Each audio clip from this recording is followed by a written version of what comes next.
Welcome, everybody, to WagerTalk Today. I am Lawrence Presman, co-founder of WagerTalk.com, and you are listening, watching, participating in the best daily all sports betting show on the planet, and we've got a great show today, tons of actionable information. Rob Veno will be joining us right off the bat. He's going to talk, we got a lot of NFL today. He's going to talk win-loss for the Cleveland Browns, over or under 9.5 season wins. We'll find out what he likes. He's also going to look at the Kansas City Royals Cleveland Guardians game. And then we've got a real treat for you guys. Las Vegas Cris, I begged him to come on the show. He agreed, and we have so much to talk to him about. We're going to look at his betting approach. We've got an incredible new program we're rolling out with him in NFL this season. And we're going to look at a futures bet as well as a week one bet. And if we have time, he'll also provide us with a baseball play. And we're going to end the show with Ronald Cabang. He's going to talk about the Texas Rangers and the Cincinnati Reds. And Steve Merril is co-hosting today with us. And Steve, we got a great betting strategy question. One of our listeners wanted advice on how to win the Circa. That was the impetus of me canoodling Cris to get on the show, because there's no better NFL competition guy on the planet than Cris. So we'll be taking care of that as well. How are you, dude? How you been doing? How's your summer going? It's going well. It's going fast. I mean, we are basically a week plus away from the start of the NFL preseason. I know it's just one preseason game a week from Thursday, but still, it means football is here. And I know for you and me, that's pretty much what defines when summer begins and ends, right? Is basically when the NBA playoffs, NHL playoffs finish, and when football begins is kind of our summer break. And we're getting closer as we speak. Yeah, a couple of weeks away from preseason. And a lot of people think, well, that's not NFL. That's just preseason. Yeah, that's probably the best betting window on the planet. So everybody is excited for preseason to start. And then we've got NFL football starting in early September. We got Eric Von Decimals in the chat room writes, hell yeah, need some Prez wisdom. That just happens. It's a natural thing. I don't know if I'll be espousing any wisdom today. I will try. But I will say this, Steve. I'm deep into Dark Side of the Ring. It's a series about the bad things that happen to wrestlers. I watched Abdullah the Butcher last night. Dude, I'm like obsessed. It's so good. It's so freaking good. And if you don't like wrestling, that's fine. You will still love this show. Highly recommend it. There's a pearl of wisdom for you all. Let's bring Rob Veno in. Robert, it's been a while since I've seen you. How are you, my friend? How's your summer going? I am good, buddy. Everything's good here. I'm glad to be on with you guys again. And I will second your endorsement of Dark Side of the Ring, Prez. I think I saw them all when they first came out. It's just amazing the lives that those guys led and the deaths that some of them died. It's absolutely insane, some of those tragic stories for those guys. Yeah, and what's fascinating about that whole show to me is the territories. You know, back before Vince McMahon consolidated the entire wrestling industry, everyone, it was all territories and how it all worked and whatnot. I just loved it. I loved every moment of it. I'm trying to remember which. I watched Canyon last night and Abdullah. It was so good. I highly recommend it, everybody. Really, really. Oh, Johnny Detroit, Crazy Thing Prez. That was one of the worst episodes. The one on Dino Brava, I'll love. Johnny, I've watched probably half the episodes to date. The one I'm staying away from is the Chris Benoit one. I just don't know if I have it in me to go through the Chris Benoit story. I'd like to watch the first half of it, his rise. I don't know if I got it in me to watch his fall. It was too tough. And also, real quick, everyone, the movie Luther on Netflix, I watched it this week. Probably the best psychological thriller I've ever seen in my life. That is how good that movie is. Rob, let's get to some actionable information. The Cleveland Browns, look, this is a tough division. And for some reason, every week, somebody comes on and they want to talk about who's going to win this division or whether, Pittsburgh's going to win over 9 games, et cetera, et cetera. Everyone has a different opinion. The Browns are 9.5. Their season win total at 9.5. Are you going over or under on this? Yeah, I think I'm going to go over with this one, Prez. It's actually something that I wrote up for the Gold Sheets NFL preview, plug for them. And guys behind the scenes that don't get a lot of mention, let me just throw James Bunting's name out there because he's just a terrific, does a terrific job with those publications. So shout out to James. I'm going to try over here, Prez. Obviously, it's an abysmal season last year for the Browns. No quarterback play, a rudderless ship. Somehow they managed to be involved in 6 one-score losses, but that is the way of the NFL, to have one-score losses. If you could turn some of those around, should be pretty good. Early camp highlights, I know they don't mean an awful lot, but where Deshaun Watson is concerned, it is promising to see that there's a lot of positives coming out of camp where Deshaun Watson is concerned. Maybe he's rounding back into all-pro form. If he does, there's a couple of ways you could look at the Browns here. I think that offensively, when you look at this roster, and I know we have to go with what's on paper here in late July, and who knows what it's going to be, the 5th week of the season, injury or whatever. But right now, the potential exists for this to be one of the most balanced, explosive offenses in the AFC. You got Elijah Moore coming over from the Jets who, when he's not lifting his leg over a pretend fire hydrant in the end zone, he's a pretty good receiver, and he's been great in camp so far.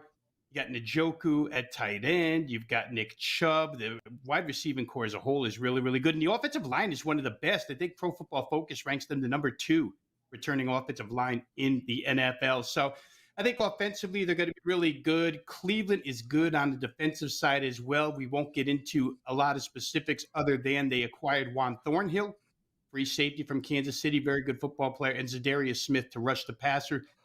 Kind of important here because Jim Schwartz is your new defensive coordinator, and he's one of those wide 9 guys, focuses on defensive ends, rushing from wider stances and coming after the quarterback. So I think they'll be very aggressive. The schedule is maybe the most important thing we look at when we're playing these things. And, I think it's safe to project that Cleveland could split inside the division, 3-3. From there, you have 11 more games. Can they win 7 out of the 11?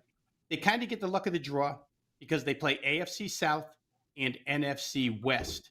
Of those 11 games, can they win 7? I think they probably can. The 2 toughest are going to be projected division winners, 49ers and Jaguars. Both of those are in Cleveland. Other outside division games, how about home against Chicago, home against the Jets, and then a road game against Denver? You add all this up, Prez, and I just think that this team has a good bounce back year. You're always looking for, teams that are on the low end and look for that, get them on the low end. Plus 115 was the number I got on this over 9.5. 10-7, I don't think is too much to ask. And very quickly, just to add here, if you're going to go week by week, I think the Browns will be an over team total wise.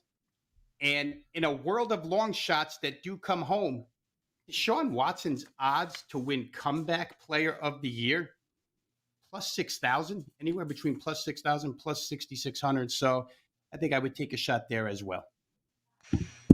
Yeah, Rob, you stole my thoughts there because I think this all hinges on Deshaun Watson. I mean, first of all, the Browns haven't won a division. What is it, for several decades? It's the longest streak in pro football. But, of course, you don't need them necessarily to win the division here. You just need them to get to 10 wins, go 10-7, correct? So it's not asking a whole lot. But Deshaun Watson's the key for me. And, I mean, tell us a little bit more about Watson if you think why he could have a good season this year, if he's for real or not.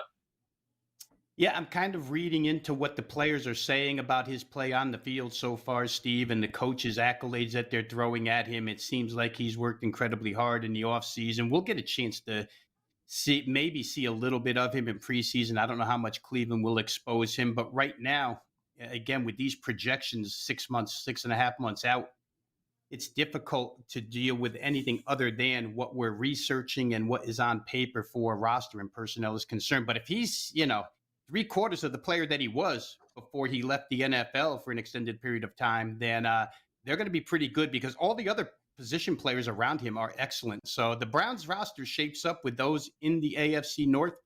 As Prez said, it's a tough division, and you could understand why there's so many different opinions on this particular division. Yeah, and Rob, I mean, I don't hate the pick. I can't make that bet.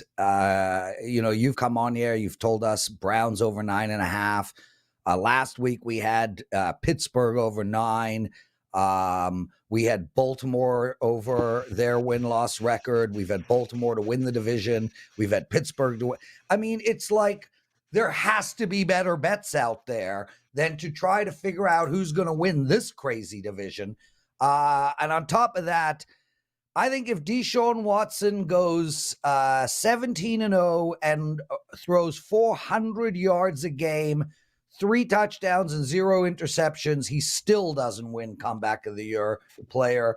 The guy shouldn't be in the league. Everyone knows my opinion. I'm disgusted and appalled at Cleveland and the NFL for allowing that guy to even play. And I cannot for 1 second believe that he will be rewarded with anything, no matter how he plays. But that's just me. And yes, I'm angry about it. I have 2 daughters. It is despicable that this guy is allowed to play in this league.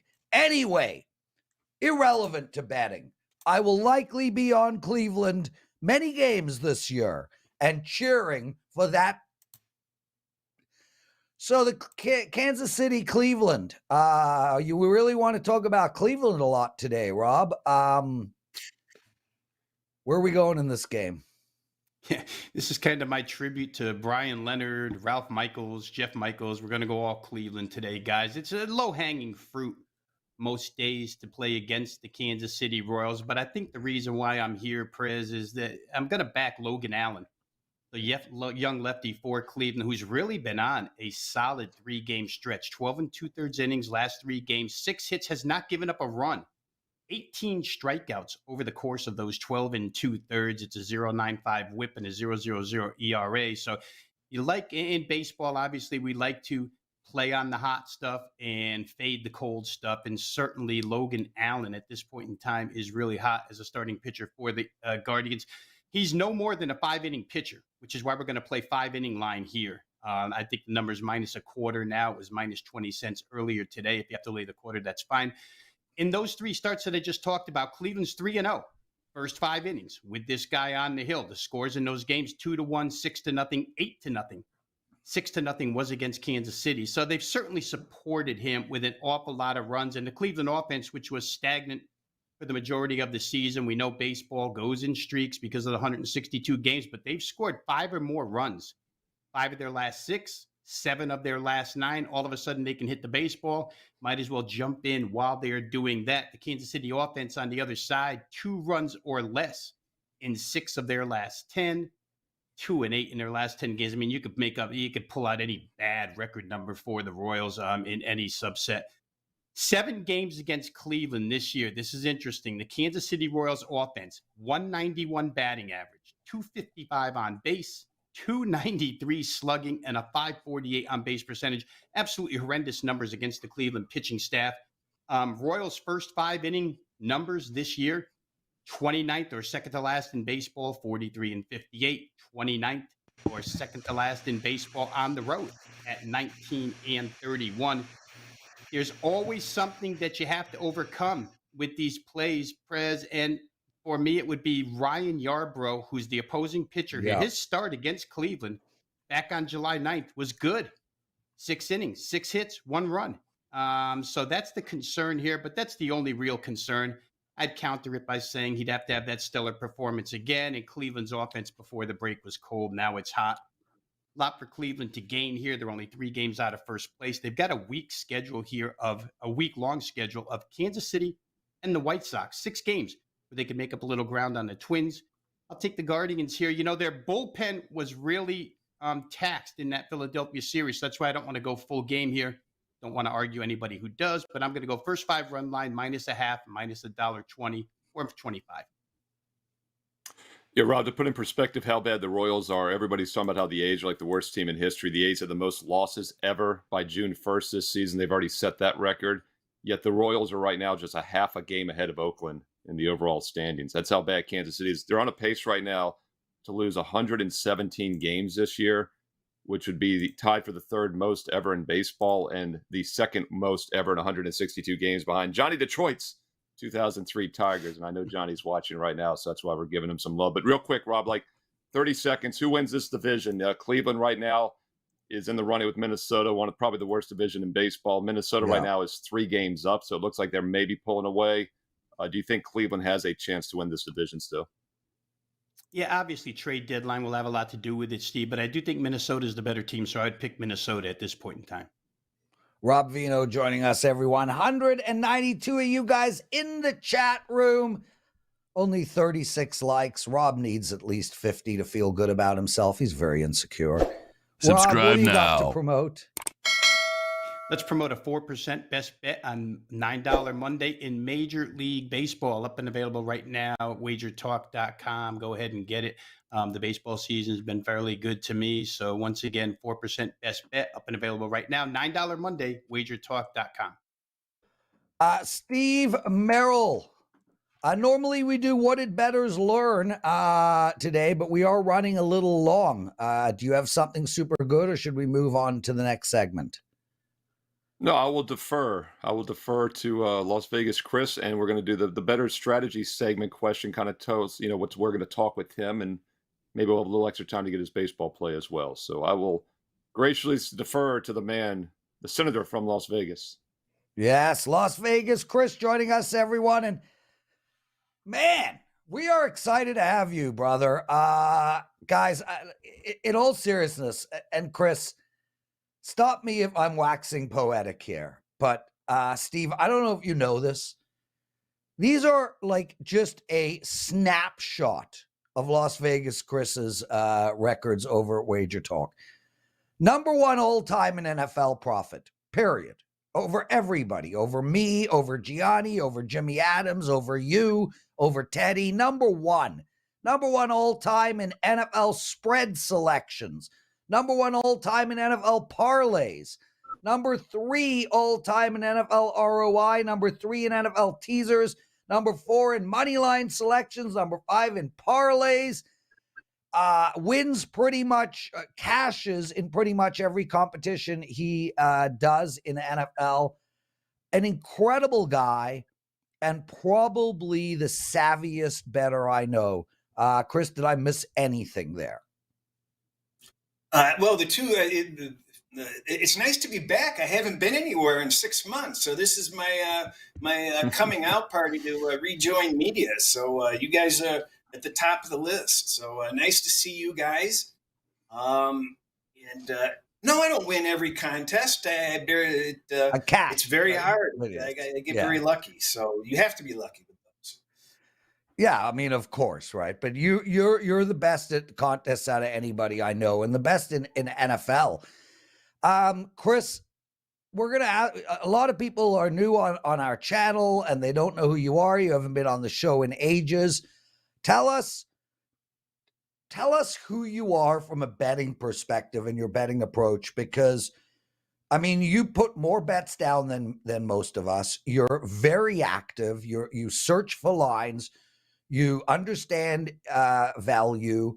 I mean, this is really. I mean, you sit at the Mount Rushmore of betting, and that's not handicapping. Handicapping is slightly different. As a bettor, you are world frickin' class. As a handicapper, you're also world class. But what is your betting approach? Who are you? How do you win all the time? Fill us in. Well, actually, believe it or not, the easy part of betting the NFL is knowing who you're going to bet. The hard part is how are you going to bet it. So I do have an excellent NFL history, 6 winning years in a row, and it's a hell of a lot of hard work. And that in itself, I think, is if somebody's looking for somebody to follow, that in itself really is, the key indicator of who you should be following. But my perspective is is I want to take this up to the next level for people. I want the results of this season to be irrelevant because I want what they get in addition to what I give them as far as releases to carry with them the rest of their betting lives. Right. I'm going to have a private VIP Discord channel, 24/7 access to me, 24/7 access to the other clients, exchange of ideas. And we're going one step higher on that. Also, we're going to have weekly LVC wager conferences, which is going to be interactive, just like we're doing now with Q&A. And I have a list of 17 different things, and the list has just started about stuff that we're going to be going over on a regular basis because I have a full arsenal of how to bet the NFL. And it's tricky. It's been a great process. Clients learned a lot last year. And I can't tell you how many people are appreciative because it changed the way that they are betting other sports also. Definitely a think outside the box mentality toward betting because betting is more important than anything, how you bet it. Yeah, Cris. So I'm going to summarize what Cris said. But before I do that, I just want to say it's not only your clients that learn from you, Cris. You're active inside of our Slack channel, and I'll tell you on behalf of me, I learned from you. And it's very rare that we have somebody as good a bettor as you yapping it up in the chat room on our Slack channel and helping us all. So, guys, what we're doing this coming NFL season with Cris is simple. Cris is not only about what game to bet. Take the Rams, take the Patriots, -7, take this, take that. That's not Cris. Cris goes much deeper into that. What he said was that he knows what teams he wants to bet. Now it's about finding how to bet them. Do you take them in the quarter? Do you take them in the half? Do you take them on the money line? Do you take the team total over or under? The lines constantly move. Do you like it at -2? What if it goes to -4? And not only that, but what about the other games? What about the games Cris isn't betting? Do you have an opinion? Is there value there? Et cetera, et cetera. What we're going to be doing with Cris is anybody who buys Chris's season package will get 24/7 access to Las Vegas Cris. We have negotiated this with his wife. She has agreed. And you'll get 24/7 access to him. You'll be able to ask him any question you want.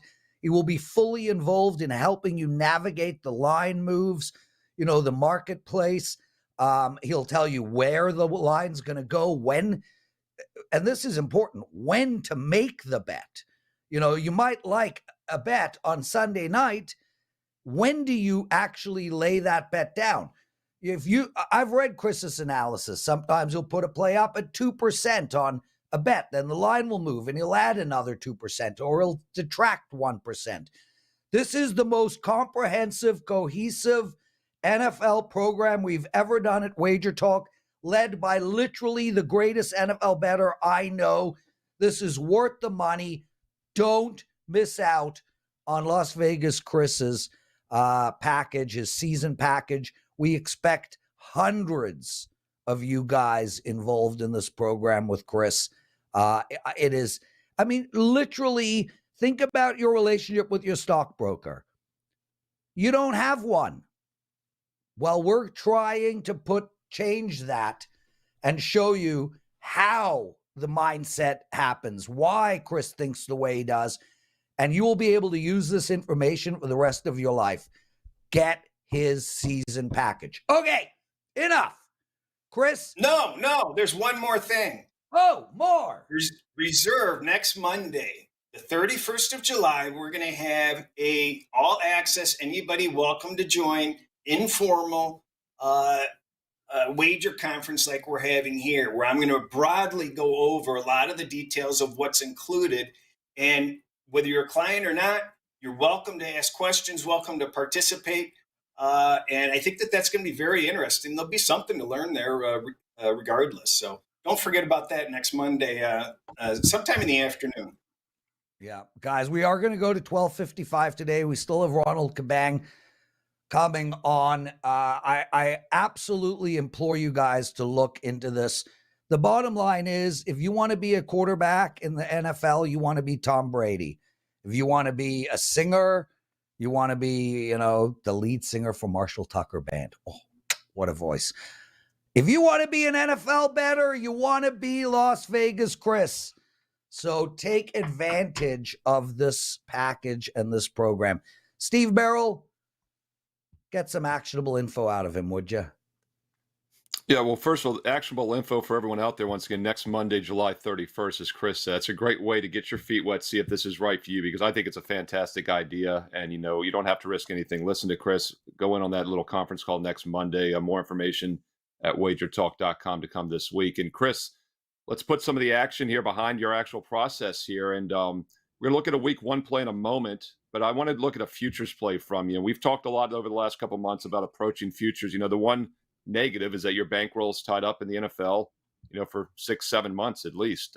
So that's not capital you can roll over on a daily and weekly basis. But there's also some great value to be found in futures plays. So give me your thought on the process of playing NFL futures, whether it's, odds to win the Super Bowl, division, season win totals, and then give the viewers maybe something that you like this year as an NFL futures. I actually recommend that for the most part, people stay away from futures because subconsciously your futures are going to mess with your in-season play. You're going to subconsciously lean for or against certain teams in the back of your brain based on what you want to happen. And as you mentioned, Steve, you're tying up money. So I'm in a little different position because I don't mind tying up the money or I have credit, and I'm going by systems, and I'm going to bet it no matter what, even if it's going against any potential futures. So that's my perspective on the futures.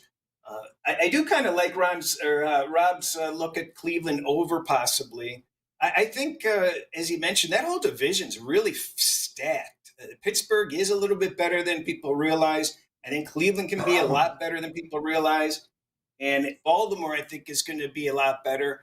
I played the Ravens to win the AFC North plus 265. It's still available plus 255.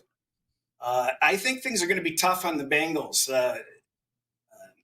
I think that these teams are going to beat each other up, and this Baltimore offense is going to be high octane. I don't think people realize how decimated they were last year. I agree with you, Prez. No way Watson can win under any circumstance. He's tainted.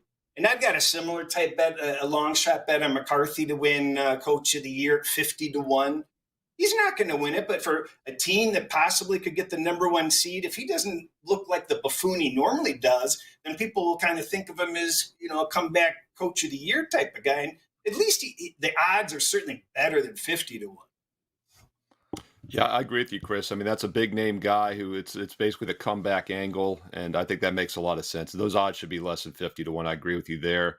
So that's an NFL futures from Las Vegas, Chris. Chris, while we've got you, what's something that you like in week one? Those lines have been out for probably a month plus now, right? And tell us your approach also. I guess big picture, right? You only play a week one line now if you think you're getting a better price than you're going to get in week one. It's probably that simple, right? Well, we're learning today, if you're keeping up with the NFL news, you had Buffalo and Detroit losing key players today. It's scary. That's one of the reasons why another reason why you don't want to go too heavy on these advanced plays. Personally, I have a free play up on the WagerTalk free play section.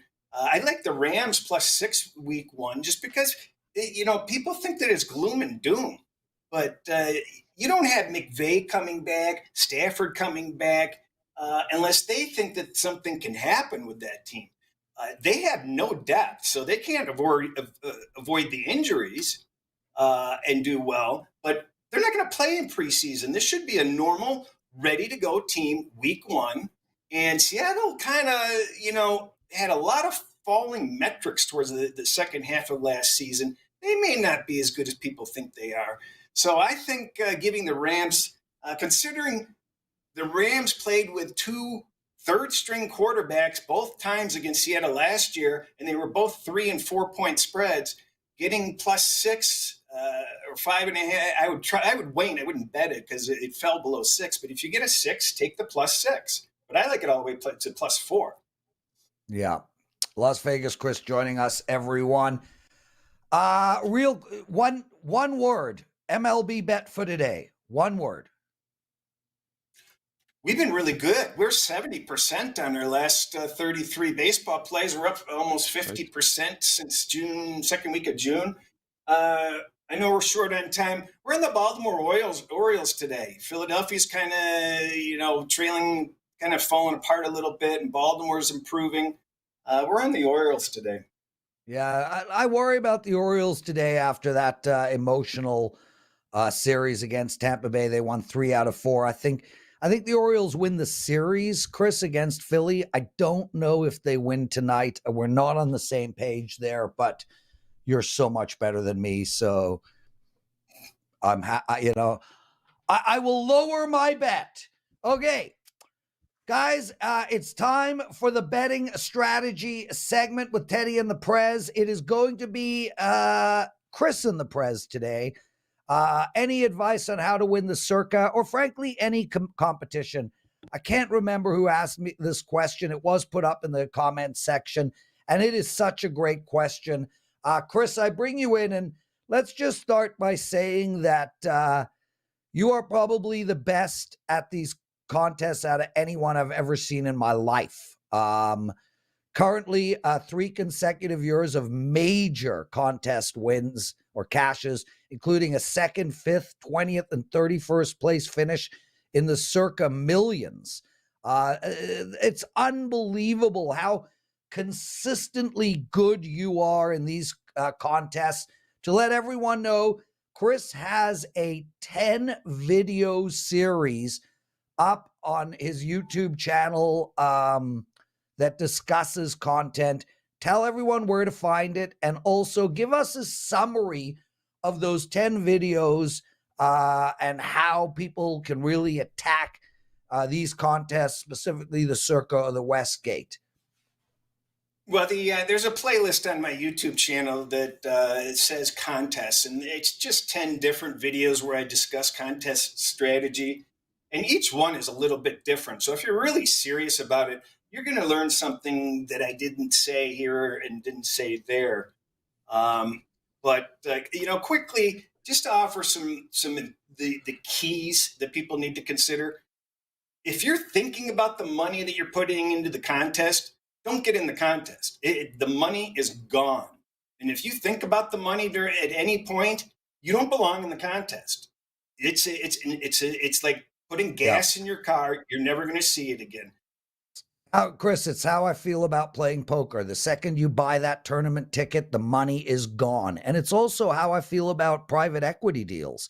The second you give your money to a private company, whatever it is, 100 grand for 10%, that money is gone. Anything that comes later is gravy. Sorry, Chris, continue. Oh, no problem. Just a lot of people, they talk about their goal is to get in the money, and they talk about the money, and they're just in over their head to try to participate. And alternatives are, try to find a partner to split it with and take, share the finances. There's nothing wrong with not being able to comfortably afford the contest. It's a lot of money. One of the things that I can't recommend enough is the biggest mistake I see people make with selecting their games is they start thinking about it on Sunday night, Monday, and they think about it all week long. They're predispositioned to select certain teams, and all the content that they absorb all week long is subconsciously just confirmation bias. They're not going to neutrally evaluate information as it goes along. I have no idea who I'm going to pick until about 30 minutes before I have to put my picks in. I want to absorb from every different angle, and I welcome point counterpoint on anything I'm going to be doing. Another thing, you can't win if you follow what everybody else is doing. It's as simple as that. You want to chase the line moves. If you're going to play the same games everybody else is on, you can't gain ground on anybody. you're doing yourself a disservice. You have to be different. Steve? Chris, you read my mind. That's exactly what I was going to ask you. A very similar question to that. I was going to say, how much does game theory come into play for you with these contest entries? And I guess it varies during early to late, right? Obviously, if you're chasing later in the contest, you have to try to go opposite of what you think the leaders are going to have and try to gain ground that way. But you kind of touched on it right there, taking a little bit of a contrarian view. And you know, I love to take a contrarian view when handicapping the NFL with, the fade the public information. How much does that come into play in your process? And how different maybe are your contest selections compared to what you're actually playing as, a week-to-week professional bettor? They can be significantly different. A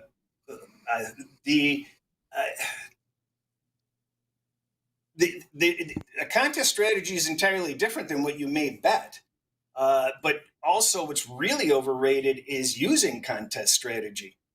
We're going to be, there's going to be show after show after show talking until they're blue in the face, telling you different contest strategies and stuff.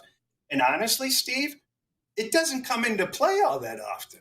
It really doesn't. Once you get into the really, intricate strategy type situations where you need to gain ground or you need to protect ground. You don't chase the booby prize under any circumstance. You never do it. I mean, if it's the week before or the final week and you are literally sitting on 0 or 1 win, well, then you chase the booby prize. But there's too many more prizes available. Even if you screwed up the year along the way for winning than there is for the booby prize. Las Vegas Cris joining. Simple. Sounds stupid. Set an alarm. You know how many people miss their deadlines? Don't tell Prez that. I don't want to hear about this. Did you hear what happened last year, Chris? Did you hear what happened? Oh, yeah. Tell him what happened. Great. Teddy forgot, and he's been doing this for 20 plus years. And that's exactly what I did last year, Chris. On my cell phone, 11 p.m., an hour before, I had it set every Saturday night, and it never came into play, luckily. But I can see how it happens. I was at college football games on some Saturday nights. I was at Busch Gardens one Saturday night. It's like there's stuff going on. And you're like me, Chris. You probably kind of like to wait till the last second because things happen. The lines don't move, right? You play games early during the week to get in the best number. In a contest, the line's not moving. So theoretically, you really should always put your play in like a minute before the deadline because you never know if the starting quarterback's going to get run over by a bus maybe an hour before that deadline. So, big picture, that does come into play, and I can see how it happens. Yeah. Well, the people that have proxies are at a disadvantage because the deadlines are so much, ahead of what I have as a deadline. But then I face the problem of getting too close to the deadline. If you have a technology obstacle hit your way where your Wi-Fi goes out, your phone goes on the fritz, you get a flat tire, there's traffic, whatever, you're SOL. Yeah. And just for the record, guys, Teddy didn't forget to put my and his plays in. According to Teddy, I forgot to remind him. So it's 100% my fault that I forgot to remind him to remember to put him in. Subscribe to our channel, everyone. LVC, dude, what do you say you come on every Monday until the NFL season starts and we talk about this program that you've got for our clients? That's quite possible. I don't leave the house at all because I'm always working. So we'll see what we can do about that. Well, listen, anytime you want to come on this show, a spot awaits. Las Vegas Cris, everyone. And Steve, before we bring on Cabang, and we have 9 minutes, we're going to be okay time-wise. I want to ask you a contest question because you are amazing at these contests as well. I'm going to bottom line this. Do you think that if a person playing in the contest does one of these two strategies, how do you think they're going to do? They go against all the 5 biggest public bets. Those are their 5 plays, or the 5 best market options, i.e. the line has moved to 8 and the circle line remains at 6. If they use those 2 strategies alone, do you think that is a good way to approach these contests? I think 15 years ago, just playing the best market numbers would have done a lot better than it does now, because I think a lot more people do that. They know about that. Even the Right. recreational players do it. So there again, Prez, the game theory angle comes in that I was referencing. And game theory, just big picture, as you know, with poker, for example, is, you don't necessarily play the games you like. You play the games that you think are going to give you a better chance to beat the games that they like. You just start thinking two, three levels deeper. And getting back to your first one, the contrarian one, I love that question, Prez, because as you know, I fade the public every week with the video series here on Wager Talk. Yep. And there's a lot of game theory there. First of all, it's a long-term winning strategy in the NFL. And you're also going to have that double advantage of having some game theory behind it, because you're going to probably be on the opposite side of some games. You're almost getting a double win if those picks do very well, because a lot of people are going to lose with the opposite side. But I think Chris nailed it. You can't worry about all that. You're talking about thousands of entries, right? You're going to drive yourself crazy with too much game theory. So I think you just have to try to pick a lot of winners and be in the running. And I like also splitting the entries. We did that last year. I maxed out my 3 Westgate entries, and the first 2 cashed in the first month, including the entry I was with you and some of the other Wager Talk crew. The Sports Grid, Joe Ranieri was with me on the Sports Grid entry. And then my third entry were actually some financial guys, hedge fund guys and whatnot. And we were like 60% all year, and we didn't cash. And we actually ended up, I think, with a better record in that entry than the one you and I started 24-6 on, and we didn't cash after that. So it's like there's a lot of luck involved. We got to stop. We have only 7 minutes left. We still have Ronald Cabang. I haven't promoted me in ages, guys. I have my first 3-pack of baseball plays up today. I normally only have 1 play every day. I found 3 incredible betting opportunities for tonight. Also, welcome back, Money Channel. Ronald Cabang, dude, I'm sorry that we're tight for time, but you got to respect that I'm not going to hurry Las Vegas Cris off. Dude, I don't know how I'm supposed to follow up that segment. Like, I should have went before Cris. It doesn't make any sense that I'm closing this out. It doesn't. We need to plan that a little bit better next time. Yeah, no, listen, I get it, dude. I get it, man. There's a reason Bob Dylan, Tom Petty, CSN, Steve Miller, Carlos Santana all open for the Grateful Dead. I get it. I actually didn't want him to stop talking, to be honest. I wanted to keep learning. I love learning from guys like that. Like, you don't get that opportunity all the time. And for him to be on here, to be able to give out those insights and all that stuff, man, this is an episode people need to keep rewatching. Yeah. Well, listen, I'm gonna bother Cris weekly to get his butt on the show. Dude, Houston tonight playing Texas minus. It's basically a pick 'em both ways. No follow-up from Steve. He'll go straight into the next question. Who's going to win this game? How do we bet it? Yeah, I like the Rangers here. It's primarily because of Brandon Bilek's numbers. His surface level numbers, I think a lot of people are going to look at that 3.46 ERA. The Astros are actually 9-2 to the under in his 11 starts. Teams are averaging just 3.27 runs in those 11 games against the Astros. But the one thing that I look at is the advanced stats, and they're telling me a different story here. They're all significantly higher than his ERA, his xERA, FIP, xFIP, significantly higher. In Bilek's situation, I dove deeper into each one of his starts. All the teams he's faced this season are actually in the bottom 13 in average runs scored per game, except for one. And that one team was the Reds. They're a top 10 offense, top 10 in runs per game. And the Reds put up 10 runs in that game. The Reds, like I said, top 10 in leagues per in runs per game in the league. Guess who's number one? It's the Texas Rangers. This is going to be the best offense that Bilek has faced all season long. Bilek also has a 1.4 WHIP, and his strikeout to walk ratio is not that great either. On the opposite side, you got John Gray, 6'5", 3.31 ERA. Some of his advanced stats are also higher than his ERA, but not as significant. One thing to mention about Gray is actually he pitches better on the road than he does at home. His ERA on the road just 2.31 in 8 games on 46.2 innings. Teams are only hitting 207 against him in those road games. A lot of things to me from a pitching perspective gives the Rangers the advantage. And from the bats, Astros middle of the pack in the majority of the categories. But they also struggle against righties more than they do against lefties. At home, they hit 233 against righties compared to 256 on the road against righties. Rangers top of the league in a bunch of offensive categories, including runs per game, batting average, on-base percentage, WRC+.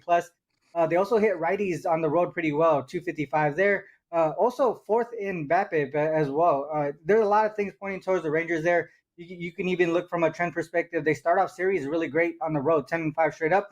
First game of a series on the road. Astros on the opposite side, when they're not heavily favored by 200 or more, minus 200 or more, 3-7 straight up on the at home there in the first game of a series. So, like I said, a lot of things pointing towards the Rangers money line there. Yeah, and by the way, the Rangers right now just 3 games ahead of the Astros. But if you look at expected won loss, they'd be 7 games ahead. They're about 100, actually 96 net runs better this year than the Astros. By the way, Rangers just 3 games up over 500 against winning teams, with the Astros 4 games below. These teams have both feasted on losing teams this season, so it'll be interesting to see who comes out ahead. Ronald likes the Rangers tonight. All right, Ronald, the last couple minutes we have you, I asked Rob Veno about that awful AL Central. He thought the Twins would hold on, beat the Guardians. I want to ask you about the awful NL Central. The only team with a positive run differential is actually the Cubs, who are in third. Yeah. But it looks like it's going to probably be the Reds or Brewers. Who do you think wins this division? Yeah, I think the Reds are only a half game behind, and they're actually just only 6 games ahead of the Cubs. If you haven't played the Reds yet to win the division, I know earlier in the season you can get like plus 1,400 or whatever it might be. It's still plus money right now, and they're only a half game behind. But one thing that I looked at was the remaining schedule of this team here compared to the other guys that they're going against. And after this Brewers and Dodgers series, I think they have an easier schedule than the Brewers and the Cubs combined. So they got the Nationals, they got the Pirates twice, Cardinals twice, Tigers and Mets. So they have really beatable matchups there. They were recently on a 6-game losing streak, and they're starting to pick up that offense again. One thing that I do want to mention too, I mean, this is obviously a divot to win the division, not the World Series. One thing that I want to talk about is their pitching staff. I don't think they have the pitching staff to win the World Series, but they have the offense to take over in the regular series to get to the win to win the division. I like their offense as the backbone of their success. They have a really strong lineup from top to bottom. One thing that I look at to kind of gauge the balance of a lineup is multiple run innings, because multiple run innings tell me that multiple players within your lineup are getting hits, being able to punch in runs at specific times, and they're actually 4th in the league in multiple run innings, only behind the Rangers, Dodgers, and the Braves. So they really do have the offense to get it done here in the regular season, but definitely not a team that I'm going to be backing in the playoffs with that type of starting pitcher rotation. Ronald Cabang, dude, 30 seconds. What do you have to promote? Yeah, that Rangers play is probably going to be my only premium play today. There's no WNBA, which is what my bread and butter has been this summer. I run a lot of models and all that stuff. So follow me on Twitter. I share a lot of that stuff and insights. Ronald, again, sorry that for cutting your time. It happened, man. We'll get you on next week for sure to make up for that. Steve Merril has a $9 play up tonight, an MLB Steamroller. I have my first 3-pack of the season. It's also $9. What a freaking show. Thank you all to everybody who joined us. Eric, Raven, Roger, Lonnie, C. James, Andrew, and on. Mighty Channel's back. Raven, Rod, Karen, thank you guys. Really appreciated. I'm going to Center Street Deli for a Montreal smoked meat sandwich. We'll see you all tomorrow. Thank you, everyone.